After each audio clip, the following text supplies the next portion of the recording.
It's Mark from Top Local. We're here with Bernie Pawlik, Pawlik Automotive in Vancouver, Vancouver's best auto service experience, 22-time winners of Best Auto Repair in Vancouver as voted by their customers. We're talking Jeeps. How you doing, Bernie? Doing well. So a 2015 Jeep Grand Cherokee that had a limited slip differential problem. What was going on with this vehicle? Yeah, so the owner's concern was a warning light on the dash that said four-wheel drive system fault. And there was a couple of other warning lights that would come on at the same time, ABS and a couple of other things. So that was the primary concern.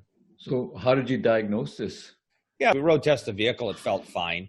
Plugged in our diagnostic scan tool and did a full system scan. This is sort of the best way. I mean, we could have gone right into the four-wheel drive module, but the best thing to do on a modern vehicle, especially 2015, which is pretty advanced electronics, is to do a full system scan. So that scans every module in the vehicle computer from the engine to the power windows, whatever the vehicle is equipped with, it scans the whole system and it reports on any trouble codes found.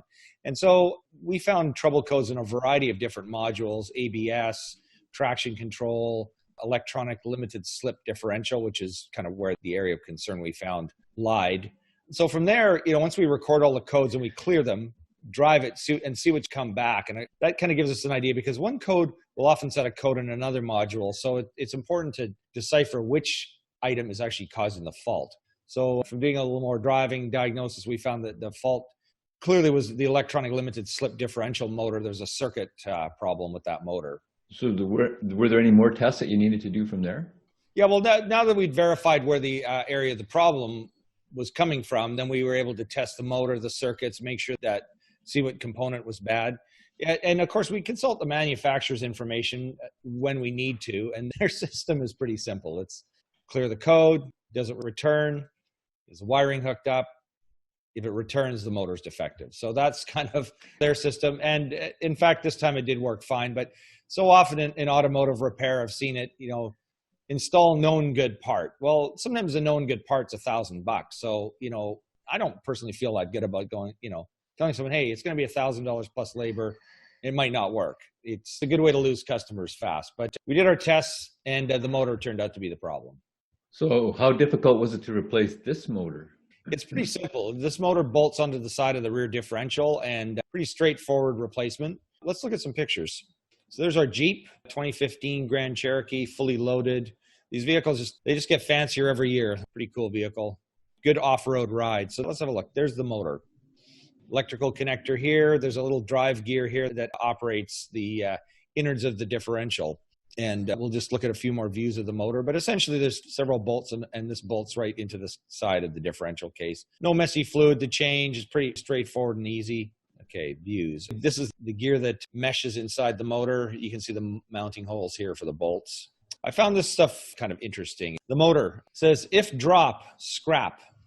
Do not open or modify. And then I kind of looked at it a little more closely and noticed that the whole motor's riveted together. There's not a bolt you can take apart to look at it. So this is a very integrated unit with sensors and obviously sensitive. Like if dropped, scrapped, it's funny, interesting kind of English. Wiring. So this is, the electronics are complicated on these things. And this is like, again, I just show these sort of things so you can kind of get an appreciation for the level of complexity that a modern vehicle has. This is basically the motor here and the differential clutch Hall sensor. That's basically a position sensor. So the computer knows what position the motor's in, whether it's doing its thing. And any of these things that don't quite work properly will cause the motor to malfunction and the whole system to go down. So again, clutch motor, there's a lot to this. And this is just the rear differential. There's the electrical connector. And I think that kind of covers our picture show. So did you have to reprogram anything to get this motor to work properly? It's a great question because on a lot of modern vehicles, the moment you change a part, the vehicle needs to be reprogrammed to accept the module and what it is. And in this case, it wasn't. So it made for kind of simple plug and play operation. But yes, there are a lot of vehicles where if you put a module in, all of a sudden there'll just be an error code and nothing works and the whole system's down and you have to reprogram it. But fortunately for this, it's easy. And this is a bit of research we always do before we replace a part on a vehicle, just to check with the manufacturer to make sure that it doesn't need reprogramming. So that way, as a customer, you know what to expect when the job's done. So I've replaced a couple of differentials in vehicles over the years. I've never had to put any kind of electronic stuff in there. Why are they using electronic controls in a differential, and what does it actually do? Well, again, control is the word. And with electronics, as we well know, you can do things fast. It's a lot of the switch time in these things is 100 milliseconds. So that's pretty quick, and so a computer senses a wheel needs to grip the road a little better. It'll just send that signal right away, and then the differential can make the adjustments. Whereas on a normal limited slip differential, it's a bit crude. I mean, it works great, but you're not going to get necessarily the very best traction you could unless you can actually send the torque to the wheel that you need to. So this gives that capability to be able to do that. What's inside of this thing? I actually try to do a little research, and I actually don't know exactly how it works because through my repair information, they don't show, Chrysler hasn't released anything on what the insides are like on this. So I have to get a unit and take it apart and see at some point. And I know that'll happen at some point in time.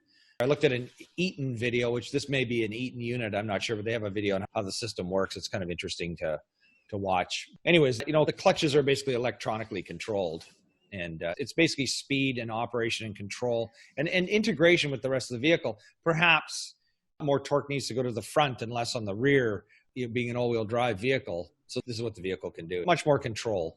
So 2015, it seems pretty new for a replacement like this. How reliable are 2015 Jeep Grand Cherokees? Well, I consider Jeeps to be a vehicle in the fair reliability department. There's a lot of things that tend to go wrong on them. They are, I mean, in all honesty, they are complex vehicles. There's a lot more to them than most, but this vehicle only had 42,000 kilometers, so really not a lot of mileage. In my opinion, this motor should have lasted a whole lot longer. So I think, if you own a Jeep, I guess the easiest thing I can say is just expect you're going to spend a little more money to do repairs than you would if you own some other equivalent vehicles. And does that accelerate a little bit if you're doing a lot more off-road stuff, even though that's rarer and rarer for Jeeps these days? Yeah, well, there's certainly the risk if you go off-road that you might bang or smash something, but it may actually, in some way, actually enhance the life of some of the components because they're actually meant to be used in these ways. So sometimes lack of use can cause problems just as much as overuse. But I would say, yeah, if you're going out in the bush, it might well do it. Like you said, a lot of these are city 4x4s. They don't really get used for what they could be used for. So there you go. If your city 4x4 or off-road 4x4 needs some service in Vancouver, the guys that see your Pawlik Automotive. In Vancouver, British Columbia, Canada, you can reach them at 604-327-7112 to book your appointment. You have to call to book ahead. They are busy.